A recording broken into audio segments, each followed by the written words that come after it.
Hello everyone, my name is Gulfasha और आप सभी देख रहे हैं हमारा official channel the learners community DUSOL। I hope आप सभी ठीक होंगे और अपनी अपनी स्टडी बहुत अच्छे से कर रहे होंगे। देखिए, हमारा जो अभी चल रही है रिसेंट में, हम पॉलिटिकल साइंस को कवर कर रहे हैं और ये हमारे सेमेस्टर 1 की पॉलिटिकल है। और इस पॉलिटिकल का नाम है राजनीतिक सिद्धांत का परिचय, जिसमें मैंने आपको 2 यूनिट तक यानी unit number 1 and unit number 2 already complete करवा दी है और यूनिट नंबर 1 के इंपॉर्टेंट क्वेश्चंस भी करवा दिए हैं। अगर आपने वो वीडियोस नहीं देखी हैं तो आप डिस्क्रिप्शन बॉक्स में आपको लिंक मिल जाएगा पूरी प्लेलिस्ट का, तो आप वहाँ से उन्हें चेकआउट कर सकते हैं। आज की जो हमारी वीडियो होने वाली है वो यूनिट नंबर 2 के जो इंपॉर्टेंट क्वेश्चंस हैं, जो आपके एग्जाम के पॉइंट ऑफ व्यू से बहुत ज़्यादा इंपॉर्टेंट है, उन क्वेश्चंस को हम कवर करने वाले हैं। देखिए, ये क्वेश्चंस भी बहुत ज़्यादा इंपॉर्टेंट है, इसलिए मैं आपको यूनिट्स के साथ साथ ये क्वेश्चंस भी करवा रही हूँ, ताकि अगर आपके एग्जाम में कोई भी क्वेश्चन आए तो आप उसे मिस ना कर पाएँ, आप उसे अच्छे से समझ पाएँ और किस तरह से क्वेश्चंस बन सकते हैं ये आपको समझ में आ जाए, ताकि आप जो एग्ज़ाम आने वाले हैं उनमें अच्छे से परफॉर्म कर पाएँ और अपने जो मार्क्स हैं वो अच्छे गेन कर पाएँ। चलिए देख लेते हैं हम लोग यूनिट नंबर 2 के कौन-कौन से इंपॉर्टेंट क्वेश्चंस हो सकते हैं, ठीक है?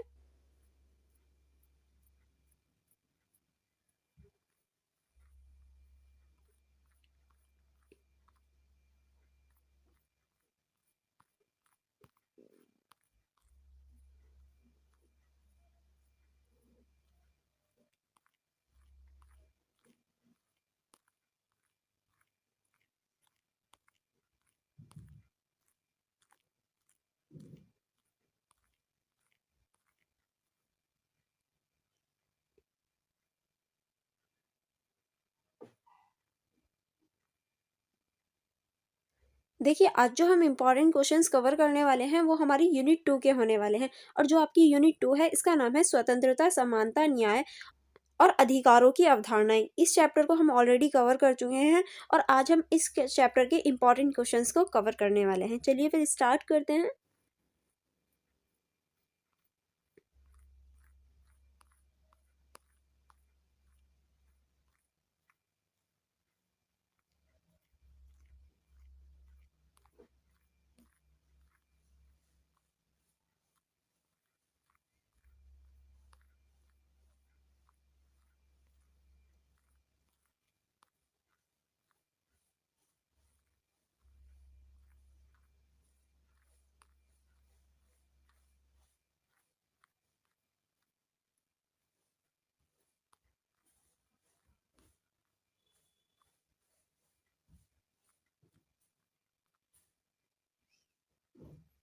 जैसे कि आप सभी देख सकते हैं, हमारा क्वेश्चन नंबर 1 है, स्वतंत्रता का क्या अर्थ है? स्वतंत्रता के विभिन्न धारणाओं को बताइए। यानी हमें पहले स्वतंत्रता के अर्थ को बताना है और फिर स्वतंत्रता की जितनी भी धारणाएँ हैं, उनके बारे में हमें इस क्वेश्चन में बताना है, ठीक है? देखिए, जो हमारी परिचय होगा इस क्वेश्चन का, तो आप इसके परिचय में लिख सकते हैं, स्वतंत्रता एक ऐसी अवधारणा है जो व्यक्ति, समाज और राष्ट्र के विकास में महत्वपूर्ण भूमिका निभाती है। ये न केवल एक कानूनी स्थिति है, बल्कि यह मनोवैज्ञानिक, सामाजिक और आर्थिक पहलू से भी जुड़ी हुई है। यानी अगर हम स्वतंत्रता की बात करें, वो व्यक्ति के विकास के लिए और राष्ट्र के विकास के लिए इम्पोर्टेंट होती है।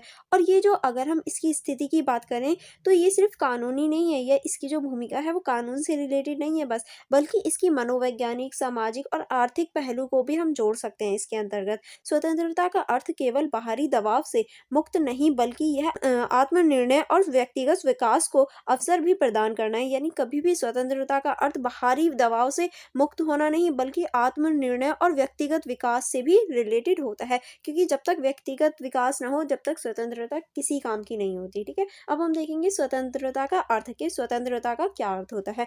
स्वतंत्रता का अर्थ यह है कि स्वयं अपने जीवन का निर्वहन करने की क्षमता, यानी खुद हम अपने जीवन का निर्वाह कर सकें, ये हमारी स्वतंत्रता होती है। यह किसी बाहरी नियंत्रण या प्रबंधन से मुक्त होने की स्थिति है। स्वतंत्रता के अंतर्गत निम्नलिखित पहलुओं को शामिल किया गया है। यानी ये किसी भी बाहरी जो नियंत्रण होता है या प्रतिबंध होता है, उससे मुक्त होने की स्थिति को कहा जाता है। अब इसके अंतर्गत कुछ महत्वपूर्ण पहलुओं को शामिल किया गया है, जिसमें पहला आप देख सकते हैं, व्यक्तिगत स्वतंत्रता। यह उस स्थिति को दर्शाता है जब व्यक्ति अपने विचारों, मान्यताओं और क्रियाओं में स्वतंत्र महसूस करता है, ठीक है? नेक्स्ट होती है हमारी राजनीतिक स्वतंत्रता। यह नागरिकों को अधिकार और स्वतंत्रता को सुनिश्चित करने के लिए आवश्यक है, जैसे चुनाव में भाग लेने और अपने मतों को व्यक्त करने की स्वतंत्रता होती है, ठीक है? आगे चलेंगे। आगे अब हम देखेंगे आर्थिक स्वतंत्रता। यह व्यक्ति को आर्थिक गतिविधियों में भाग लेने और अपने संसाधनों का प्रबंधन करने की स्वतंत्रता देती है। ठीक है, नेक्स्ट हम देखेंगे सामाजिक स्वतंत्रता। यह सामाजिक ढांचे में अधिकारों और समानता की सुनिश्चितता के लिए महत्वपूर्ण है। यानी ये सामाजिक जो ढांचा होता है उसमें और जो सामाजिक सुनिश्चितता है उसके लिए इम्पोर्टेंट होती है हमारी सामाजिक स्वतंत्रता।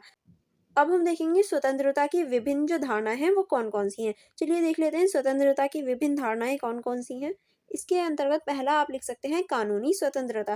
कानूनी स्वतंत्रता के अंतर्गत आप लिख सकते हैं कानूनी स्वतंत्रता का तात्पर्य है कि सभी नागरिकों को कानूनों द्वारा संरक्षण मिलना चाहिए। यह एक ऐसा समाज स्थापना करती है जहां व्यक्ति के अधिकारों का सम्मान किया जा सके। यानी जो कानूनी स्वतंत्रता है वो एक ऐसे समाज की स्थापना करने के प्रयास करती है जहां सभी व्यक्ति को सम्मान दिया जा सके। ठीक है, उदाहरण के रूप में आप लिख सकते हैं संविधान के तहत अधिकार जैसे बोलने की स्वतंत्रता, संघ बनाने की स्वतंत्रता आदि। ठीक है, अब हम देखेंगे सकारात्मक स्वतंत्रता की। जो सकारात्मक स्वतंत्रता होती है वो क्या होती है। सकारात्मक स्वतंत्रता का अर्थ है व्यक्ति की क्षमताओं और भावनाओं का विकास करना। यानी सकारात्मक स्वतंत्रता के अंतर्गत आती है कि व्यक्ति की जो क्षमता है और उसके जो भाव हैं उनका विकास करना सकारात्मक स्वतंत्रता के अंतर्गत आता है। इसमें न केवल बाहरी बाधाओं से मुक्त बल्कि आंतरिक बल और क्षमता का भी विकास शामिल होता है। ठीक है, इस उदाहरण के लिए आप लिख सकते हैं शिक्षा प्राप्त करना, रोजगार के अवसरों का होना और स्वास्थ्य सेवाओं की उपलब्धता। ठीक है, नेक्स्ट आप इसमें लिख सकते हैं नकारात्मक स्वतंत्रता।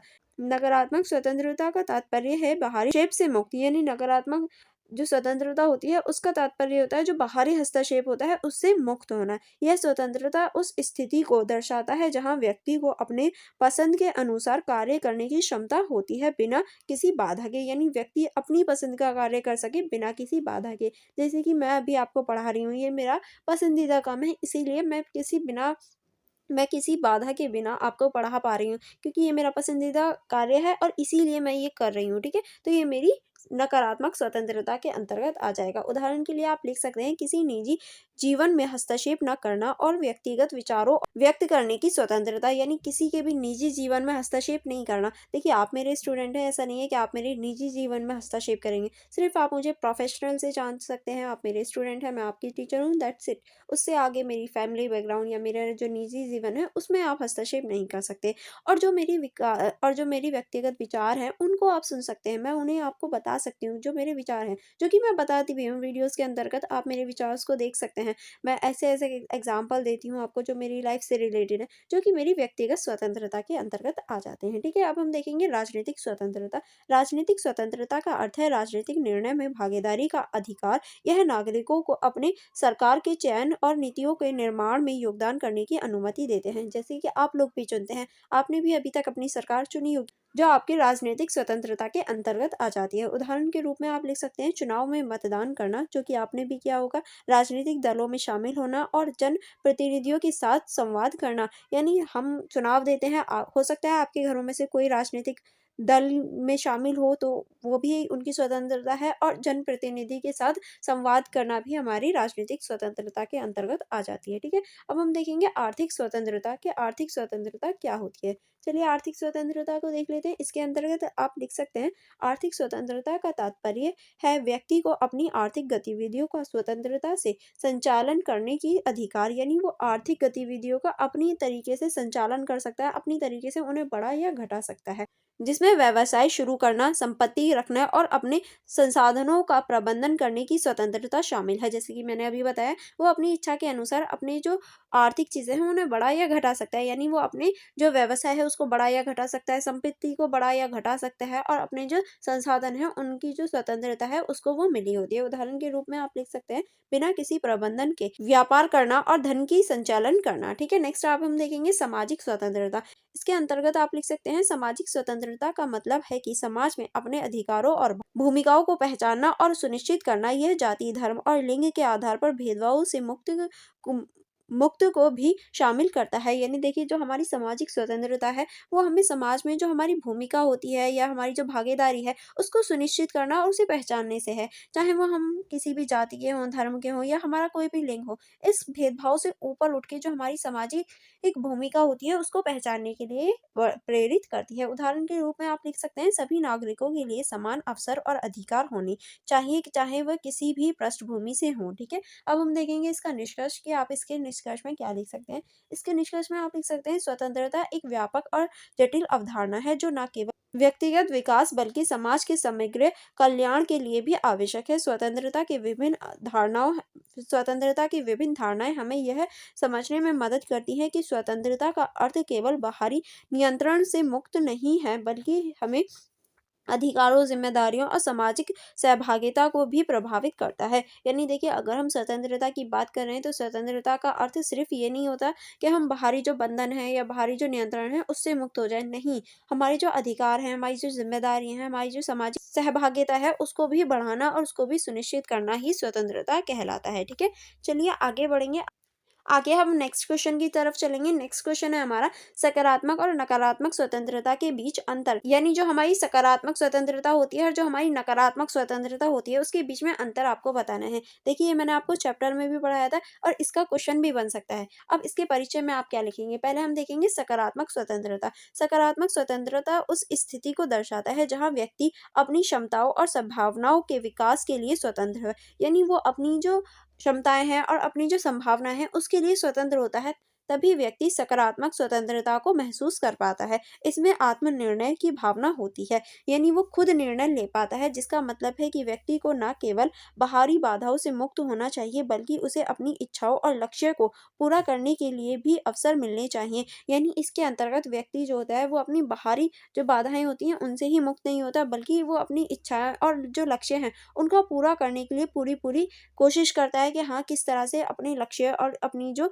इच्छाएँ हैं उनको पूरा किया जा सके। ठीक है? नेक्स्ट अब हम देखेंगे नकारात्मक स्वतंत्रता की नकारात्मक स्वतंत्रता क्या होती है? नकारात्मक स्वतंत्रता का अर्थ है कि बाहरी हस्तक्षेप से मुक्ति। यानी नकारात्मक स्वतंत्रता का अर्थ ये होता है कि जो हमारा बाहरी हस्तक्षेप होता है उससे मुक्त हो जाना। वह उस स्थिति को व्यक्त करता है जहाँ व्यक्ति को अपनी पसंद के अनुसार कार्य करने की स्वतंत्रता होती है बिना किसी बाधा या दबाव के। यानी यहाँ पर व्यक्ति अपनी पसंद से कार्य करता है बिना किसी दबाव या फिर बिना किसी बाधा के। ठीक है? अब आगे चलेंगे। आगे है हमारा मुख्य अंतर के दोनों में मुख्य क्या-क्या अंतर होते हैं। तो पहले हम देखेंगे स्वतंत्रता की प्रकृति। यानी स्वतंत्रता की प्रकृति दोनों की कैसी होती है। तो पहले हम देखेंगे सकारात्मक स्वतंत्रता का ध्यान आत्मनिर्णय और विकास पर होता है। यानी इसमें जो ध्यान होता है वो आत्मनिर्णय और विकास पर होता है और नकारात्मक स्वतंत्रता का ध्यान बाहरी नियंत्रण और हस्तक्षेप से मुक्त पर होता है। यानी इसमें जो ध्यान होता है वो बाहरी नियंत्रण और जो हस्तक्षेप से मुक्त होते हैं उन पर ध्यान दिया जाता है। ठीक है?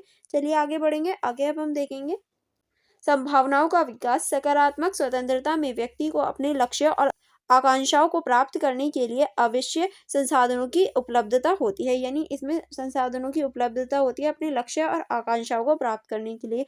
नेक्स्ट टाइम हम देखेंगे नकारात्मक स्वतंत्रता में व्यक्ति केवल स्वतंत्रता का अनुभव करता है लेकिन उसे अपने लक्ष्य को प्राप्त करने के लिए आवश्यक संसाधन नहीं मिलते। यानी इसमें ये स्वतंत्रता का जो अनुभव है वो कर पाता है लेकिन इसे अपने लक्ष्य को प्राप्त करने के लिए जो संसाधन चाहिए वो नहीं मिल पाते। ठीक है? अब हम देखेंगे सामाजिक भूमिका। इसमें सकारात्मक स्वतंत्रता सामाजिक न्याय और समानता की दिशा में आगे बढ़ने की आवश्यकता को दर्शाती है। यानी ये समाज में आगे बढ़ने और जो सामाजिक न्याय है उसकी दिशा को आगे बढ़ाने का कार्य करती है। नेक्स्ट हम देखेंगे नकारात्मक स्वतंत्रता में व्यक्ति अपनी स्वतंत्रता का अनुभव करता है लेकिन वह दूसरों की स्वतंत्रता पर प्रभाव डाल सकता है। यानी इसमें व्यक्ति अपनी तो स्वतंत्रता का अनुभव करता है लेकिन ये दूसरों की स्वतंत्रता को भी प्रभावित करता हुआ दिखाई देता है। अब हम देखेंगे उदाहरण किस तरह से। पहला आप लिख सकते हैं सकारात्मक स्वतंत्रता का उदाहरण शिक्षा और स्वास्थ्य सेवाओं की उपलब्धता है जो व्यक्ति को उनके लक्ष्य प्राप्त करने में मदद करती है। यानी सकारात्मक जो स्वतंत्रता है वो शिक्षा और स्वास्थ्य की जो सेवाएं हैं उनको उपलब्ध करवाना और जो व्यक्ति के अपने लक्ष्य होते हैं उनको प्राप्त करने में मदद करती है। नेक्स्ट अब हम देखेंगे नकारात्मक स्वतंत्रता का उदाहरण उदाहरण है जब एक व्यक्ति बिना किसी कानून या सामाजिक प्रबंधन के बिना विचार व्यक्त कर सके। यानी देखिए, नकारात्मक स्वतंत्रता का उदाहरण के रूप में आप लिख सकते हैं जब व्यक्ति बिना किसी कानून या फिर बिना किसी सामाजिक प्रबंधन के बिना अपने जो विचार हैं, अपनी जो चीज़ें हैं वो व्यक्त कर पाए, तो वो हमारी नकारात्मक स्वतंत्रता हो जाएगी। ठीक है, अब हम देख लेते हैं इसका निष्कर्ष। इसके निष्कर्ष में आप लिख सकते हैं दोनों प्रकार की स्वतंत्रता आवश्यक है। सकारात्मक स्वतंत्रता हमें लक्ष्य को प्राप्त करने का अवसर प्रदान करती है, जबकि नकारात्मक स्वतंत्रता हमें अपने विचारों और कार्यों में स्वतंत्र प्रदान करती है। दोनों का संतुलन समाज की समृद्धि और व्यक्तिगत विकास के लिए महत्वपूर्ण है। अभी हमने देखा दोनों ही स्वतंत्रता महत्वपूर्ण है। जो सकारात्मक है वो हमारे लक्ष्य को प्राप्त करने के लिए, और जो नकारात्मक है वो हमारे विचारों को व्यक्त करने और हमारे विचारों को बढ़ाने के लिए आवश्यक है। और दोनों का अगर संतुलन बनाया जाए तो समाज में समृद्ध और विकास हो पाएगा अच्छी तरीके से। आई होप आपको ये क्वेश्चन समझ में आ गया होगा। अगर आपको कोई डाउट हो तो आप मुझसे कमेंट बॉक्स में पूछ सकते हैं। अब हम नेक्स्ट क्वेश्चन की तरफ चलेंगे। नेक्स्ट है हमारा स्वतंत्रता की मार्क्सवादी अवधारणा। जो हमारी स्वतंत्रता की मार्क्सवादी अवधारणा है, इस क्वेश्चन में हमें उनके बारे में बताना है। चलिए देख लेते हैं। परिचय में आप लिख सकते हैं मार्क्सवादी एक सामाजिक, राजनीतिक और आर्थिक सिद्धांत है जो कार्ल मार्क्स और फ्रेडरिक एंगल्स द्वारा विकसित किया गया था। मार्क्सवादी दृष्टिकोण में स्वतंत्रता की अवधारणाओं में निम्नलिखित प्रमुख तत्व शामिल हैं। यानी जो मार्क्सवादी अवधारणा है वो मेनली दो व्यक्ति द्वारा स्थापित की गई थी, जिसमें सामाजिक, राजनीतिक और आर्थिक सिद्धांतों को शामिल किया गया था, और इसमें कार्ल मार्क्स और फ्रेडरिक एंगल्स द्वारा इसको विकसित किया गया था। अब इसके अंतर्गत कुछ दृष्टिकोणों को शामिल किया गया है। पहला आप लिख सकते हैं इसमें सामाजिक स्वतंत्रता। सामाजिक स्वतंत्रता के अंतर्गत आप लिख सकते हैं मार्क्सवादी दृष्टिकोण के अनुसार वास्तविक स्वतंत्रता तब संभव है जब आर्थिक और सामाजिक समानताएं हों। यानी अगर हम वास्तविक स्वतंत्रता की बात करें तो तब वास्तविक स्वतंत्रता संभव होती है जब सामाजिक और आर्थिक समानताएं हैं। आर्थिक श्रम के शोषण को समाप्त करने के लिए समाजवाद की आवश्यकता होती है। केवल तभी व्यक्ति अपनी स्वतंत्रता का सही अर्थ समझ सकता है। ठीक है, चलिए आगे बढ़ेंगे। नेक्स्ट अब हम देखेंगे पूंजीवाद की आलोचना। किस तरह से मार्क्सवाद में पूंजीवाद की आलोचना होती है, चलिए देखते हैं। मार्क्स ने कहा, पूंजीवाद समाज में व्यक्तियों की स्वतंत्रता एक मेथक है। पूंजीवादी व्यवस्था में धन और संसाधनों का असमान वितरण होता है, जिसमें अधिकांश लोग आर्थिक दबाव में होते हैं। यानी इनका मानना है कि जो पूंजीवादी व्यवस्था होती है उसमें धन का जो वितरण है वो असमान उसमें होता है, और जिसकी वजह से जो अधिकांश लोग होते हैं वो आर्थिक दबाव में होते हैं। यह स्थिति व्यक्ति की स्वतंत्रता को सीमित करती है, क्योंकि व्यक्ति को अपने जीवन को बेहतर बनाने के लिए आवश्यक संसाधनों से वंचित होता है। और इसमें जो व्यक्ति होता है वो अपनी आवश्यक जो चीज़ें होती हैं या बेसिक जो चीज़ें होती हैं उनसे भी वंचित रह जाता है, इसीलिए स्वतंत्रता को सही तरीके से प्रभावित नहीं कर पाता। नेक्स्ट है हमारा संरचना का परिवर्तन। मार्क्सवादी दृष्टिकोण में स्वतंत्रता का तात्पर्य है कि समाज की संरचना को बदलने की आवश्यकता है। आर्थिक संसाधनों का समान वितरण और समाज में वर्ग संघ को समाप्त करने की आवश्यकता, ताकि सभी व्यक्तियों को समान अवसर प्राप्त हो सकें। ठीक है, चलिए आगे चलेंगे। आगे आप इसमें लिख सकते हैं राजनीतिक स्वतंत्रता। मार्क्सवादी सिद्धांत के अनुसार केवल आर्थिक स्वतंत्रता के साथ साथ राजनीतिक स्वतंत्रता भी आवश्यक है। यानी अगर हम मार्क्सवादी सिद्धांत को देखें तो उनके अनुसार जो आर्थिक स्वतंत्रता है उसके साथ साथ राजनीतिक स्वतंत्रता भी होना आवश्यक है। जब श्रमिक वर्ग राजनीतिक शक्ति हासिल करते हैं तभी वास्तविक स्वतंत्रता संभव हो पाएगी। ठीक है, नेक्स्ट अब हम देखेंगे सामूहिकता। मार्क्सवादियों में व्यक्तिगत स्वतंत्रता की तुलना में सामूहिक स्वतंत्रता पर जोर दिया जाता है। यह विचार है कि केवल व्यक्तिगत स्वतंत्रता महत्वपूर्ण नहीं है, बल्कि समाज की भलाई और सामूहिक कल्याण भी महत्वपूर्ण है। यानी इनका मानना है कि किसी व्यक्ति को केवल व्यक्तिगत स्वतंत्रता ही देना इम्पोर्टेंट नहीं है या महत्वपूर्ण नहीं है, बल्कि उनको जो समाज है उसकी भलाई और सामूहिक कल्याण में भी महत्वपूर्ण भूमिका निभाना भी उसका एक कर्तव्य हो जाता है, तभी हम समाज में समानता ला सकते हैं। ठीक है, अब हम देखेंगे इसका निष्कर्ष कि आप इसके निष्कर्ष में क्या लिख सकते हैं। आप इसके निष्कर्ष में लिख सकते हैं मार्क्सवादी अवधारणाओं के अनुसार स्वतंत्रता केवल व्यक्तिगत अधिकारों और स्वतंत्रता का मामला नहीं है, बल्कि ये सामाजिक और आर्थिक समानता के संदर्भ में भी महत्वपूर्ण है। आर्थिक शोषण और असमानता के खिलाफ लड़ाई स्वतंत्रता की वास्तविकता को सुनिश्चित करता है। आई होप आपको ये निष्कर्ष भी अच्छे से समझ में आ गया होगा। चलिए आगे बढ़ेंगे। आगे हम नेक्स्ट क्वेश्चन की तरफ चलेंगे। नेक्स्ट क्वेश्चन है हमारा, अवसर की समानता से आप क्या समझते हैं। यानी अवसर की जो समानताएं होती हैं उससे आप क्या समझते हैं। चलिए देख लेते हैं। इसके परिभाषा आप लिख सकते हैं। अवसर की समानता का तात्पर्य है कि सभी व्यक्तियों को समान अवसर मिलने चाहिए ताकि वह ताकि वह अपने क्षमताओं का विकास कर सकें और अपने लक्ष्यों को प्राप्त कर सकें। यह सामाजिक, आर्थिक और राजनीतिक क्षेत्रों में समानता को सुनिश्चित करने का एक प्रयास है। यानी देखिए, अवसर की स्वतंत्रता का तात्पर्य यही है कि सभी व्यक्ति को समान अवसर मिल सके, ताकि वह अपनी क्षमताओं को सुधार सकें, अपना विकास कर सकें, और चाहे हमारे सामाजिक हो, आर्थिक हो और राजनीतिक क्षेत्र हो, अगर हम उसमें समानता चाहते हैं तो हमें अवसरों की स्वतंत्रता, अवसरों की समानता देनी चाहिए। ठीक है? अब हम देखेंगे इसका महत्व। इसके महत्व में पहला आप लिख सकते हैं समान अवसर। अवसरों की समानता का तात्पर्य है कि सभी व्यक्तियों को अपने क्षमताओं के अनुसार विकास करने की मौका मिले, चाहे उनकी जाति, धर्म, लिंग या सामाजिक स्थिति कुछ भी हो। यानी सभी व्यक्ति को अपनी जो अवसर है उनका विकास करने का मौका मिलना चाहिए, चाहे उनकी जाति कुछ भी हो, धर्म कुछ भी हो, लिंग कुछ भी हो और सामाजिक स्थिति उनकी कैसी भी हो, तो सभी लोगों को समान अवसर मिलने चाहिए। नेक्स्ट आप इसमें लिख सकते हैं सामाजिक न्याय। अवसर की समानता को सामाजिक न्याय का एक महत्वपूर्ण तत्व माना जाता है, जो सभी व्यक्तियों को उनके अधिकारों के प्रति जागरूक करता है। ठीक है? नेक्स्ट हम देखेंगे अर्थव्यवस्था में योगदान। जब सभी व्यक्तियों को समान अवसर मिलते हैं तो यह समाज और अर्थव्यवस्था में योगदान देने की उनकी क्षमता को बढ़ा देता है। ठीक है? अब हम देखेंगे प्राप्त करने योग्य लाभ। यानी जो हमारे प्राप्त करने योग्य लाभ होते हैं वो कौन कौन से हम प्राप्त कर लेते हैं, कौन कौन से जो लाभ हैं वो हम प्राप्त कर लेते हैं। पहला आप लिख सकते हैं शिक्षा के क्षेत्र में अवसर की समानता सुनिश्चित करने से सभी वर्गों के बच्चों को समान शिक्षा प्राप्त करने का मौका मिलता है। ठीक है? अब हम देखेंगे स्वास्थ्य सेवाएं। जब स्वास्थ्य सेवाएं सभी के लिए उपलब्ध होती हैं तो वह समाज में स्वास्थ्य स्तर को सुधारने में मदद करती हैं। यानी सभी को स्वास्थ्य सेवाएं मिलने से क्या होता है, समाज में जो स्वास्थ्य सुधार है वो बढ़ जाता है। नेक्स्ट अब हम देखेंगे रोजगार का अवसर।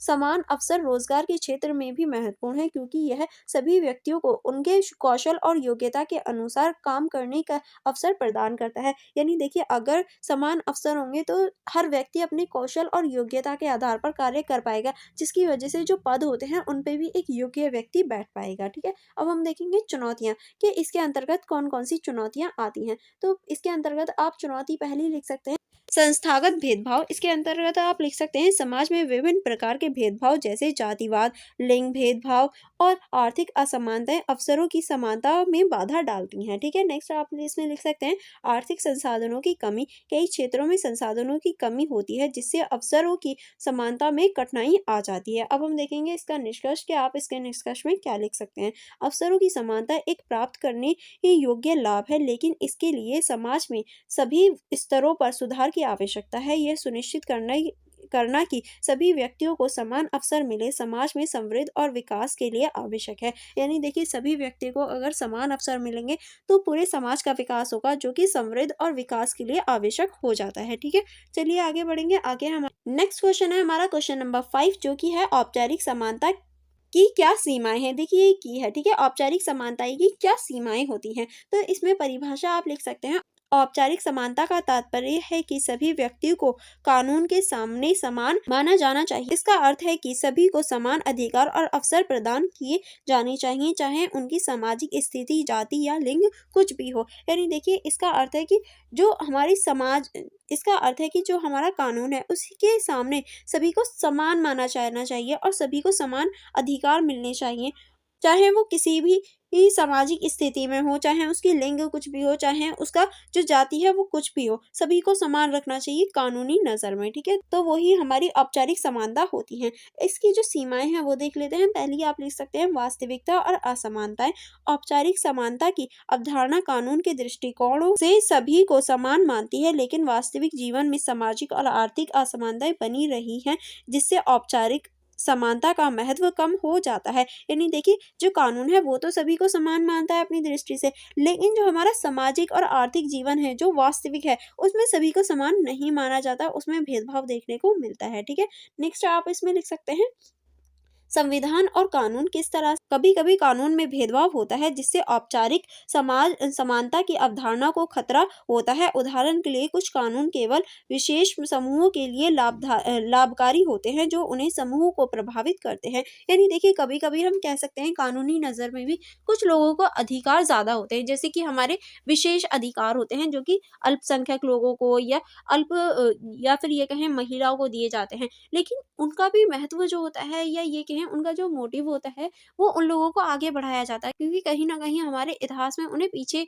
लेकर जाया गया और जो पुरुष होते हैं उनको आगे बढ़ाया गया है। इसीलिए महिलाओं को और जो अल्पसंख्यक होते हैं उनको आगे बढ़ाने के लिए कभी-कभी हम कानून में ऐसे भेदभाव देख सकते हैं। नेक्स्ट आप इसमें लिख सकते हैं सामाजिक दबाव। औपचारिक समानता के बावजूद समाज में विभिन्न प्रकार के भेदभाव और दबाव मौजूद हैं। यह व्यक्तियों को उनके अधिकारों का उपयोग करने से रोकते हैं। ठीक है, नेक्स्ट आप इसमें लिख सकते हैं अवसरों की कमी। औपचारिक समानता केवल कानूनी समानता को सुनिश्चित करती है, लेकिन यह अवसरों की समानता को सुनिश्चित नहीं करती। उदाहरण के लिए आर्थिक स्थिति या शिक्षा के कारण सभी व्यक्तियों को समान अवसर नहीं मिल पाते। ठीक है, चलिए आगे बढ़ेंगे। आगे आप इसमें लिख सकते हैं व्यवहार में सीमाएँ। कौन-कौन सी इसके व्यवहार में सीमाएँ आती हैं? पहली आप लिख सकते हैं सामाजिक वर्ग। समाज में वर्ग विभाजन के कारण औपचारिक समानता का पालन करना मुश्किल हो जाता है। उच्च वर्ग के लोगों को अधिक अवसर मिलते हैं, जबकि निम्न वर्ग के लोगों को संघर्ष करना पड़ता है। यानी उच्च वर्ग के लोगों को जो अधिकार होते हैं वो आसानी से मिल जाते हैं और अधिक मिलते हैं। लेकिन जो निम्न वर्ग के लोग होते हैं उन्हें संघर्ष भी करना पड़ता है और उनके जो अवसर होते हैं वो भी कम होते हैं उनके लिए। नेक्स्ट आप इसमें लिख सकते हैं संस्कृति और परंपराएं। कुछ सांस्कृतिक और पारिवारिक परंपराएं व्यक्तियों के विकास में बाधा डाल सकती हैं, जिसमें औपचारिक समानताओं का पालन करना कठिन हो जाता है। यानी कुछ ऐसी हमारी संस्कृति हैं, कुछ ऐसी हमारी परंपराएं हैं जो कि हमारे औपचारिक जो चीज़ें हैं या औपचारिक जो समानता है उसको पालन करने में बाधा डाल देती है। अब हम देखेंगे इसका निष्कर्ष क्या। आप इसके निष्कर्ष में क्या लिख सकते हैं? इसके निष्कर्ष में आप लिख सकते हैं औपचारिक समानता एक महत्वपूर्ण सिद्धांत,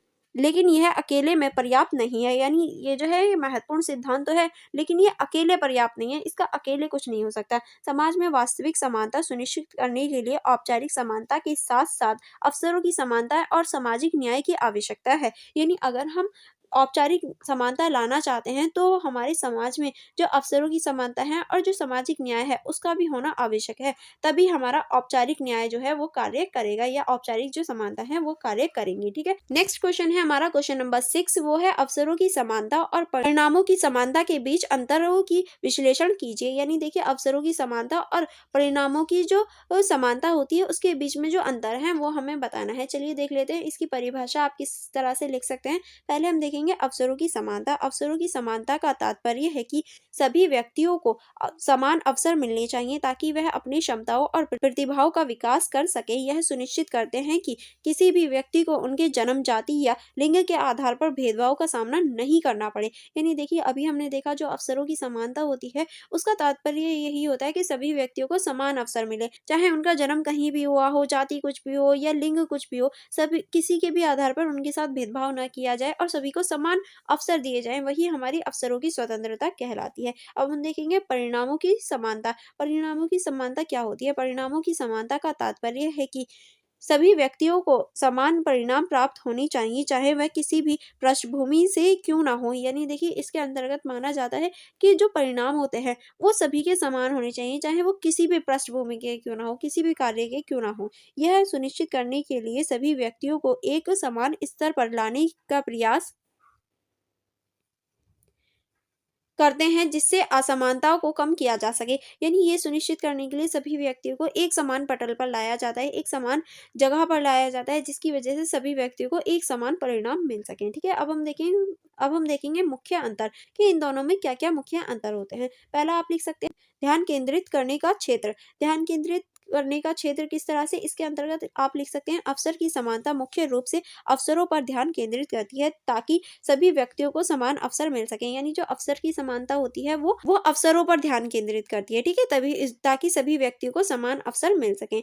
और जो हमारा परिणामों की समानता होती है उसका ध्यान परिणामों पर केंद्रित होता है ताकि सभी व्यक्तियों के समान स्तर पर लाया जा सके। ठीक, नेक्स्ट आप इसमें लिख सकते हैं समाज में असमानता। इसके अंतर्गत पहला आप लिख सकते हैं अवसरों की समानता का तात्पर्य है कि सभी व्यक्तियों को समान अवसर प्राप्त है, लेकिन इसका यह अर्थ नहीं है कि सभी के परिणाम समान हो। यानी जो अवसरों की समानता है वो सभी को समान अवसर देने की बात करता है, लेकिन उनके जो परिणाम होगा वो सभी का समान होगा, वो इस बात पे जोर नहीं देता। और जो हमारा परिणामों की समानता की कोशिश करता है कि सभी व्यक्तियों के परिणाम समान हों, चाहे उनके अवसर भिन्न क्यों ना हो। यानी ये जो है ये परिणामों को समान रखने का प्रयास करता है कि परिणाम समान निकले, चाहे उनके जो अवसर हों वो भिन्न-भिन्न क्यों ना हों, ठीक है? अब हम देखेंगे आर्थिक पहलू। आर्थिक पहलू के अंतर्गत आप लिख सकते हैं अवसरों की समानता में सभी को समान अवसर प्राप्त होते हैं, लेकिन सभी व्यक्तियों को आर्थिक परिणाम भिन्न हो सकते हैं। यानी इनमें भी जो अवसर होते हैं वो समान होते हैं और जो आर्थिक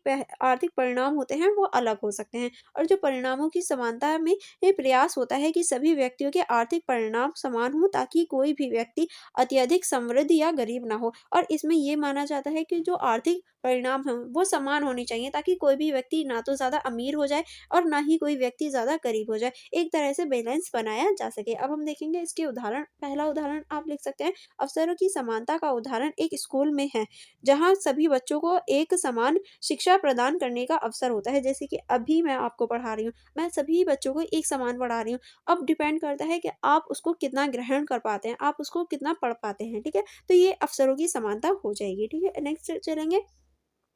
नेक्स्ट उदाहरण आप लिख सकते हैं परिणामों की समानता का उदाहरण उस स्थिति में है जहाँ सभी बच्चों को एक समान परिणाम जैसे समान अंक प्राप्त होना, चाहे उनके प्रयास और क्षमता में भिन्नताएं हों। और परिणामों की जो स्वतंत्रता और परिणामों का जो समानता है उसका उदाहरण मैं आपको लिख सकती हूँ कि आपने एग्जाम दिया और सभी को समान अंक मिल गए, चाहे उनकी योग्यता या उनकी क्षमता या उनका प्रयास कितना भी अलग हो। तो ये तो गलत हो जाएगा। तो ये परिणामों की स्वतंत्रता के अंतर्गत आ जाता है, ठीक है? अब हम देखेंगे इस क्वेश्चन का निष्कर्ष। क्या आप इस क्वेश्चन के निष्कर्ष में क्या लिख सकते हैं? अवसरों की समानता और परिणामों की समानता दोनों महत्वपूर्ण है। अवसरों की समानता में समाज में समानता की भावना बढ़ती है, जबकि परिणामों की समानता से आर्थिक और सामाजिक असमानता को कम करने में मदद मिलती है। यानी देखिए दोनों ही हमारे समाज के लिए इम्पोर्टेंट रोल निभाती हैं। जो हमारी अवसरों की समानता होती है, समाज में समान भावना को पैदा करने का कार्य करती है, और जो परिणामों की समानताएँ होती हैं, ये हमारी आर्थिक और सामाजिक जो अवसर होते हैं, उनकी जो भेदभाव होते हैं, उनको कम करने का कार्य करती है। एक संतुलित समाज के लिए दोनों प्रकार की समानताएँ आवश्यक है, और अगर हम एक संतुलित समाज की बात करें, तो दोनों की होना ही आवश्यक हो जाता है। आई होप आपको यहाँ तक सारे ही क्वेश्चन समझ में आ गए होंगे। अगर आपको कोई डाउट हो या कोई प्रॉब्लम हो, तो आप मुझसे कमेंट बॉक्स में पूछ सकते हैं। इससे आगे के जो क्वेश्चन होंगे, वो हम सेकंड वीडियो में कवर करेंगे, ओके?